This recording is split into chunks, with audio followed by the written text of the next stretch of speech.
In the first sentence of the most widely read spiritual text in human history, something doesn't add up. Not a contradiction, not an error, something deeper, a riddle. In the beginning, Elohim created the heavens and the earth. Elohim, the name of God, or so we were told. But the word is plural. El means God, Elohim means gods, and yet the verb created is in the singular form. One act, many actors. The mind wants to resolve the tension. We're trained to see God as singular, one being, one throne, one will. But the Hebrew refuses to cooperate. It leaves the tension intact, purposefully, almost provocatively. Why? Because this is not just a linguistic curiosity. It is a gate, the first of many into a reality that is more layered, more alive, more paradoxical than we were ever taught to believe. The name Elohim is not merely a title, it is a key. And keys do not work on open doors. They are for what is hidden, what was locked deliberately. But why would the ancient writers, scribes, said to be divinely inspired, choose such a word? Why not simply write El, or Adonai, or the sacred YHWH?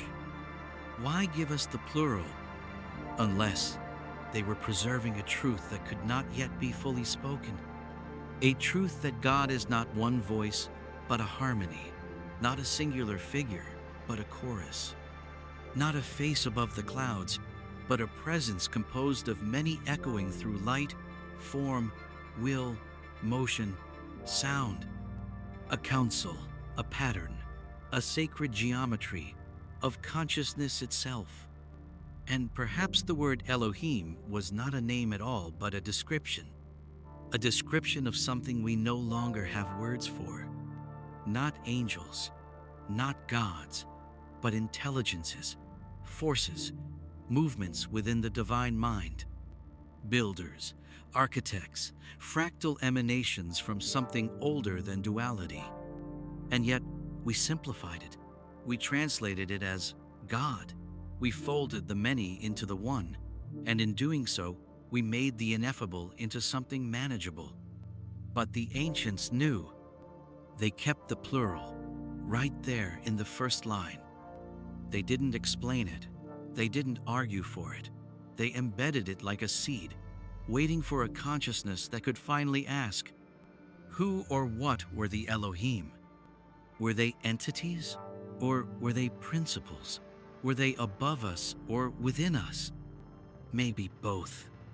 Because if the first sentence of sacred scripture contains a paradox, then perhaps divinity itself is a paradox.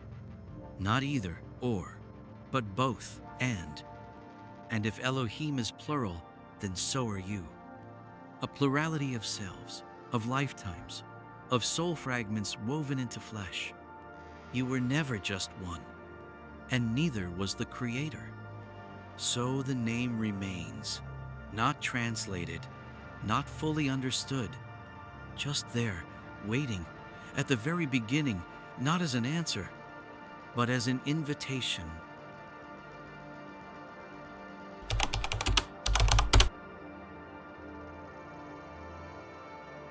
Before scripture, before temples, before even names, there was a language. It did not speak in words. It pulsed, it shimmered, it shaped reality like breath to flame, and the Elohim knew it well. They say the universe began with a sound, a vibration, a word. But long before sound formed speech, there was frequency, a living hum, a tone so pure that it did not describe reality, it created it. This was the original language, not Hebrew, not Sumerian, not Egyptian, but the language of light, not seen with the eyes, not spoken with the mouth, but felt by the soul. It is the language the stars still speak. It is how flowers know when to bloom. It is how birds navigate thousands of miles without a map without a teacher, without forgetting. It is the language of order beneath chaos, the code behind creation, the current inside matter. And the name Elohim, that strange plural mystery, was never just a label. It was a carrier wave, a word designed not to inform but to resonate, to echo in the bones of those who remembered, to call back the ancient ones not from above but from within. Because those who came before the fall of memory did not name divinity as an object. They experienced it as a field, a spectrum of intelligences woven through energy, sound, symbol, and shape. And they knew language was sacred not because it explained, but because it embodied. Each sound, each syllable, held form, held function, held geometry. The Elohim did not speak the universe into existence, they sang it. They shaped it with harmonics, with light encoded in sound, with symbols that did not point to meaning, but became meaning itself. It is no coincidence that ancient languages were pictographic, cuneiform, hieroglyph, runes. Each symbol was a doorway, a structure to contain energy. To write was not to communicate, it was to cast, to shape subtle matter. And so the Elohim, whatever they truly were not gods in the way we imagine. They were users of a language now lost, or rather, forgotten, but not completely, because you feel it when music touches something you cannot name.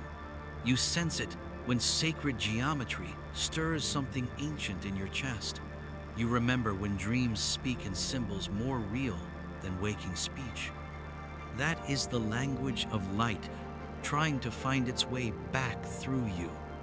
And it is no accident that the root of the word Elohim can be traced to El, which may mean might, power, but also radiance.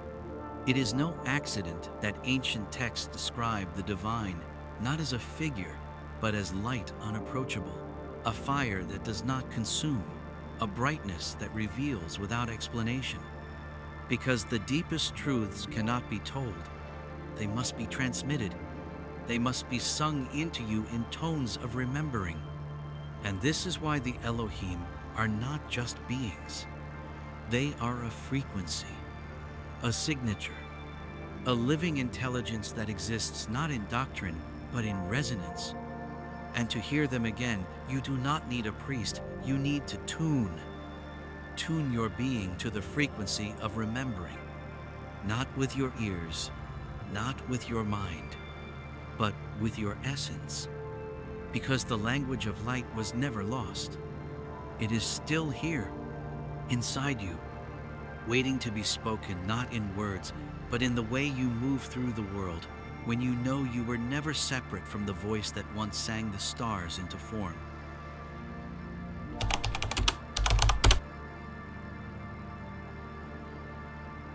We gave them wings. We gave them thrones. We gave them stories that made them human or just beyond. But the Elohim were never gods and never angels. They were something stranger, something closer. We like things to fit. Angels wear robes. Gods wear crowns. Each has a role, a place, a purpose. But the Elohim refuse categories. They slip through definitions like light through a cracked door. Were they gods? The texts say yes and no. Were they angels? They acted with purpose, like messengers, but not as servants, not as intermediaries. They are not above us in hierarchy. They are beyond us in structure. Because the Elohim are not persons, they are presences. Vast, complex patterns of consciousness that interface with form only when necessary. They do not descend, they echo. And when those echoes reach matter, they appear to us as myth, as archangels, as lords, as beings of fire, of voice, of wind and storm. But that is just the shape our minds give them so we can speak of the unspeakable, so we can name what has no name. Because the Elohim were never meant to be understood literally. They are not characters in a cosmic drama. They are forces in a divine system, like gravity, like memory, like time itself. They do not act as he or she, they act as structure. They uphold balance, they stabilize chaos. They do not reward, they resonate. And they do not appear in visions because they look like us, but because we need them to. Because our minds need form to comprehend presence. So we clothe them in fire. We give them wings, faces, genders. We place them on thrones and sing to them in churches. But the real Elohim never needed praise. Only recognition. Not worship, alignment. And when you align, you don't kneel. You resonate. You find the echo of the Elohim not in a story, but in your own being, in your capacity to shape, to imagine, to bring structure out of chaos, to create.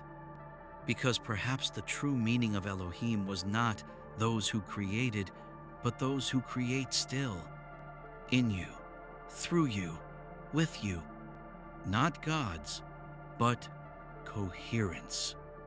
Not angels, but architecture.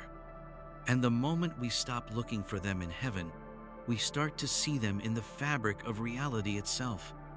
In symmetry, in breath, in the moment when silence turns to music and something new is born. The Elohim are not figures. They are patterns, blueprints, fields of divine logic, interfacing with intention. You are not below them. You are within them. And they are awakening within you.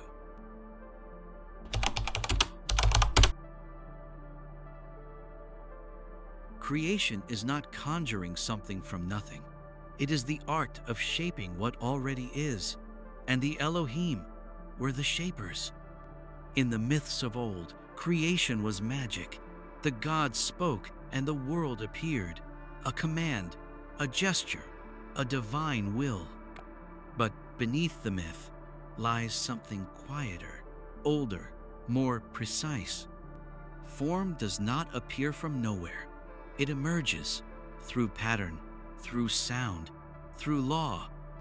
The Elohim were not magicians. They were architects. And what they built was not a planet, but a system, a matrix, a container where matter, spirit, and memory could interact. In the book of Genesis, it says, "In the beginning, the earth was formless and void, and darkness was upon the face of the deep." Formless, void, raw potential, like a blank canvas humming with energy. And then, vibration. Let there be light, not as brightness, but as division, as structure, as the first movement of consciousness within chaos. The Elohim brought boundary to the boundless. They drew lines in the infinite so time could be born, so space could stretch, so cause and effect could dance together. They were the sacred engineers, the ones who knew. To build a universe, you don't need clay, you need intention. They encoded harmony into matter. They seeded laws, gravity, polarity, geometry, not just to govern, but to mirror higher truths.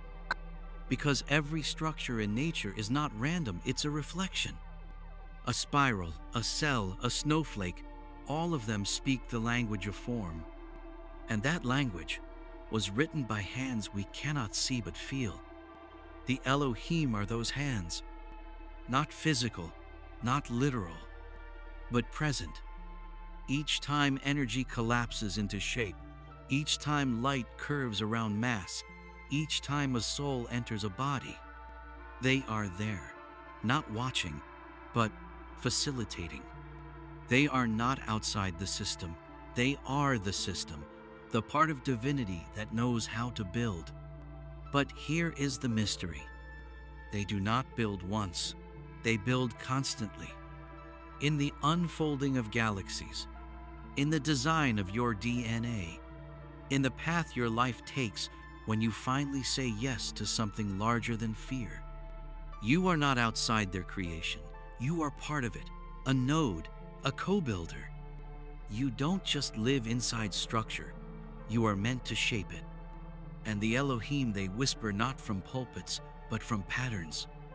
They don't command, they align. And when you align with truth, with balance, with what wants to emerge, you become a builder too. Not of temples, but of worlds within worlds. The Elohim never stopped creating, and neither have you.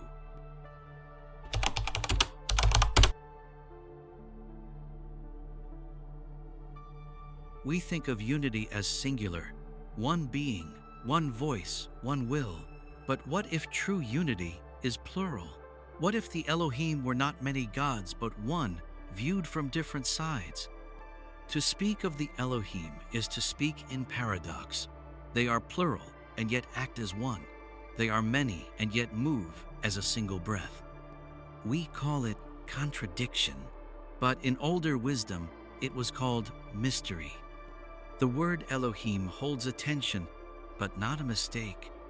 It is a map, not of number, but of perspective. The Elohim are not a council of competing wills. They are not a pantheon. They are not fractured divinities fighting for dominion. They are facets, faces, reflections of one truth, seen through the prism of space and time. They are the divine pluralized for perception. Like white light split into a rainbow, the colors are not separate. They are how light reveals itself when it touches form. The Elohim are that light differentiated, not divided. And they come to us not to dominate, but to balance. Each presence, each frequency, a harmonic of the one. They are the council of one because they do not deliberate. They align. In the human mind, council means debate. It means negotiation. But in higher orders of consciousness, council means harmony. It means multiplicity without chaos. Like a choir singing a single tone from many throats. This is not mythology. This is the structure of reality. Your own body is a council, trillions of cells, each with its own function, its own awareness. And yet you move as one. So too with the Elohim, so too with the divine. We fractured God into images because we could not yet see the pattern. We needed faces, we needed names, we needed thunder and robes and wings. But now, a deeper seeing is possible, not of God as a being, but as being itself. And the Elohim, that strange plural name, is the first breadcrumb on the path. It tells us, yes, the divine is one, but its expression is many, and each is sacred. Creation is not a monologue, it is polyphonic, many voices, one song. And your soul, your complexity, your contradictions, your depth is not a problem to be solved. It is evidence. You are not one thing. You are a council too. Your memories, your desires, your archetypes, your shadows, all in motion.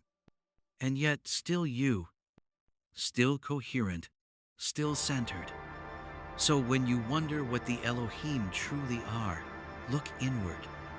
Feel the tension between your many selves and the single awareness that holds them. That is the pattern. That is the mystery. Not one, not many, but one through the many.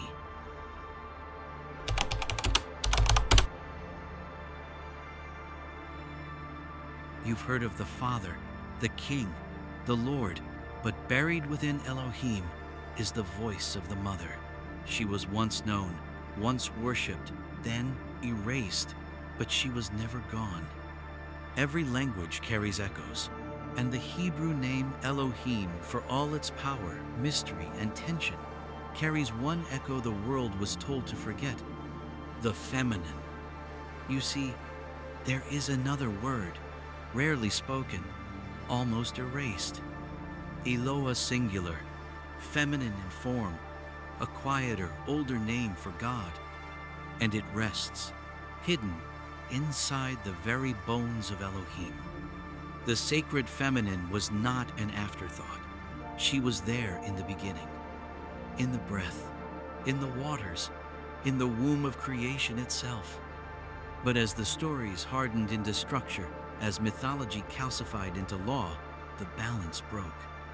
The divine feminine became a threat, and so she was renamed, rewritten, removed. But not entirely. The whispers remain. In the name Asherah, once spoken in the same breath as Elohim, she was not his rival, she was his presence, his complement, his reflection. Ancient inscriptions speak of YHWH and his Asherah, but later scribes could not allow it, and so the name was excised. The feminine divine exiled from scripture, but never from soul, because you cannot erase balance. You can only veil it, and the veil is thin now. The feminine among the Elohim is not a goddess in robes. She is not Isis or Inanna or Mary, though she wore all those faces. She is the force behind form, the presence within presence. She is the depth of stillness from which all vibration emerges. She is not a character. She is the space in which all characters arise. And we feel her in what was once feared, in softness, in silence, in surrender, not as weakness, but as power that holds without gripping, power that flows without forcing. The feminine is not what supports creation. She is half of it. And when she is missing, we get systems without heart, structures without soul, words without music. But the Elohim were never just structure. They were living balance. The masculine as the beam, the feminine as the breath, the masculine as the seed, the feminine as the field, the masculine as the word, the feminine as the womb of meaning. And inside the plural name Elohim, inside that ancient tension, she remains, waiting, not to rise above, not to take over, but to return, to be felt again, to be remembered. Because the sacred was never meant to be singular, never meant to be father only. It was always a union of opposites, of rhythms, of presence and possibility. And when we remember her, we do not weaken the divine, we restore it. We make it whole again.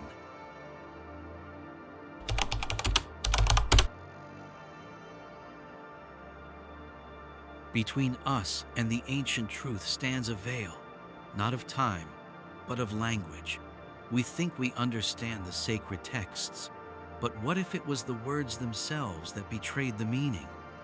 Translation is an art, but also a blade. It can carry meaning or cut it.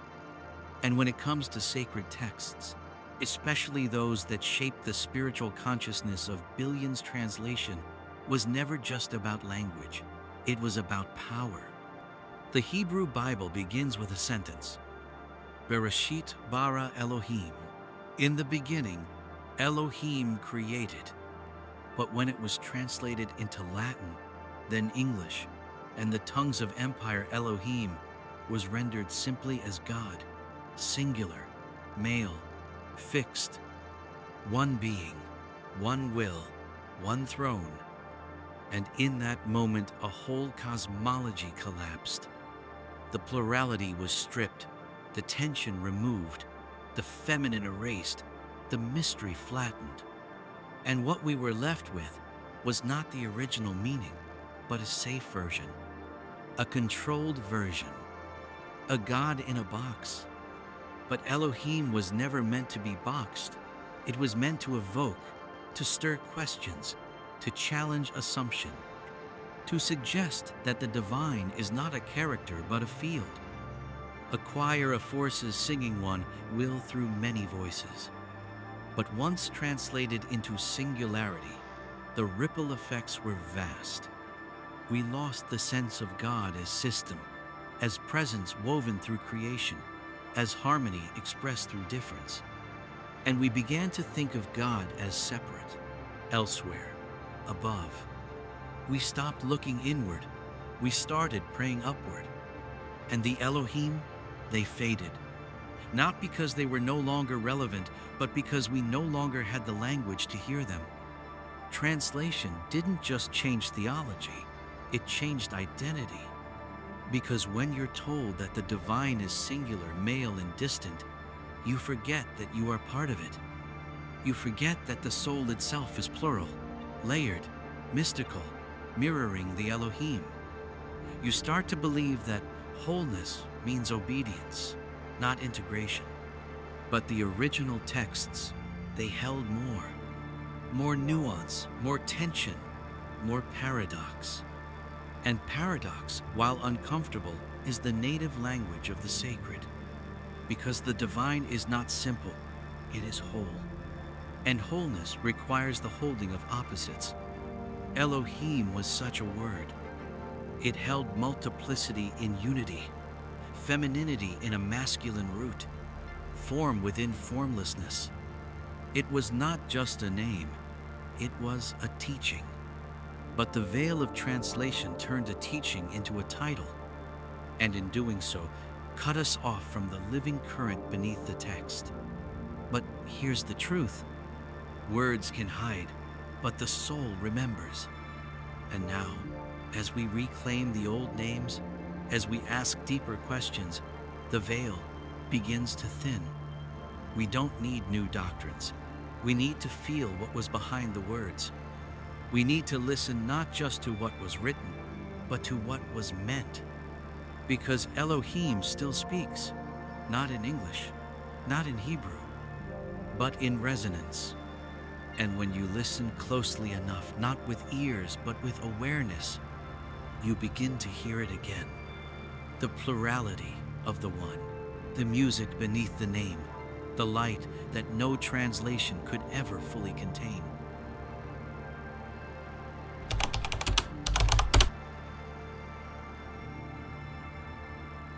Let us make man in our image. But what image was that? And who is us? To understand Elohim, we must understand ourselves, because the blueprint was written into you.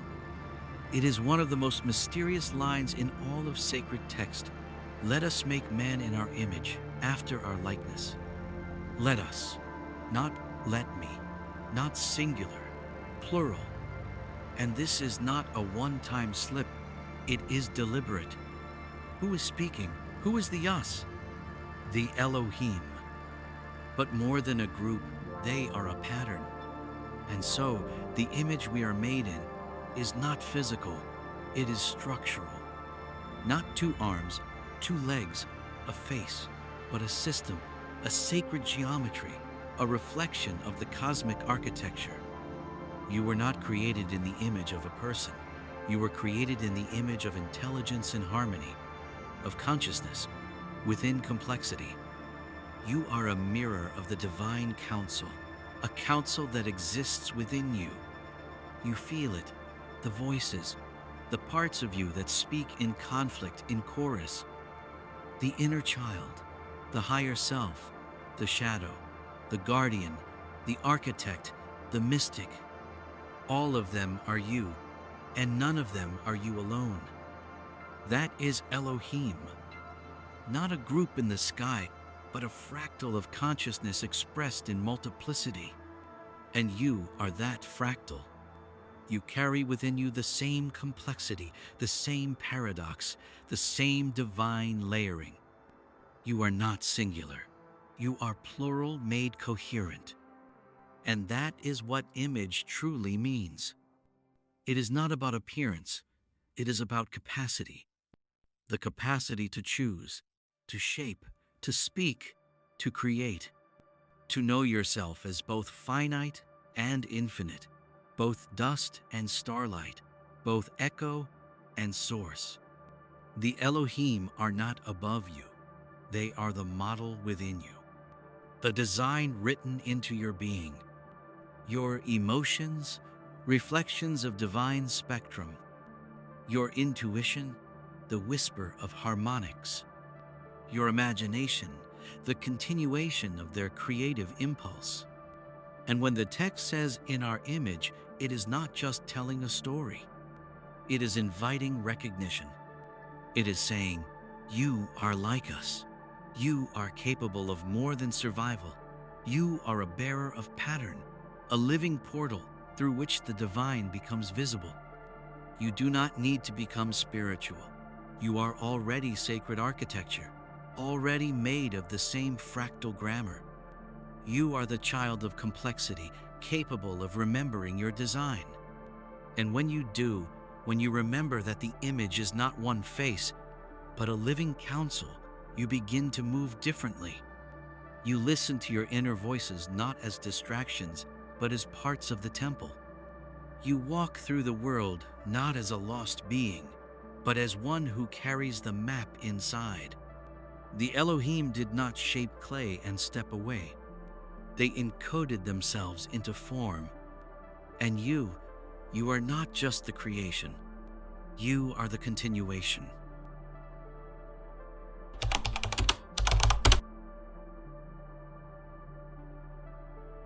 It was never lost, only hidden, only buried beneath centuries of simplification, fear, and forgetting.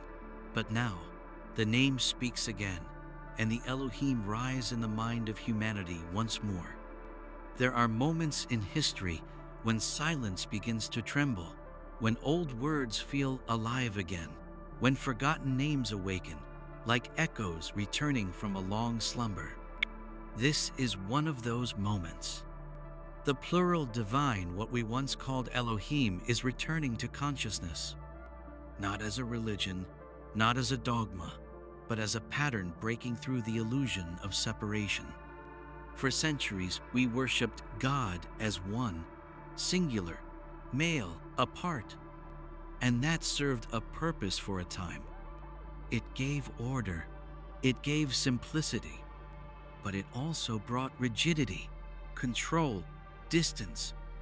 The divine became a figure, a throne, a lawgiver, and everything not fitting that image was heresy. The feminine was pushed out, the inner complexity of the soul silenced, the nuance of the original language lost. But that era is ending, not with violence, not with revolt, but with remembering. People are feeling it. The sacred does not fit in a box. The holy is not singular, it is multidimensional. Not a king in the clouds, but a network of presence, flowing through nature, through time, through us. And the old name Elohim begins to shimmer again. People no longer ask, who is God? They ask, what is consciousness? What is soul? What is the source behind the light? The shift is subtle, but profound. We are returning to a vision that predates religions, yet holds the seed of all of them. Because every tradition once knew, the divine is not only unity, it is unity through diversity. Not one voice, but one song sung in 1,000 tones. The Elohim were never a threat to oneness. They were the structure of oneness expressed. They were the tree of life, its branches not at odds, but in harmony. They were the council of light that met not in time, but in the moment before time began. And they are returning because we are ready again to hold complexity without fear, to see the sacred in paradox, to honor the feminine as essential, to allow the soul to be layered a counsel, not a monologue. And this is not New Age. This is ancient. This is what was there in the first line of the book. We just needed the eyes to see it.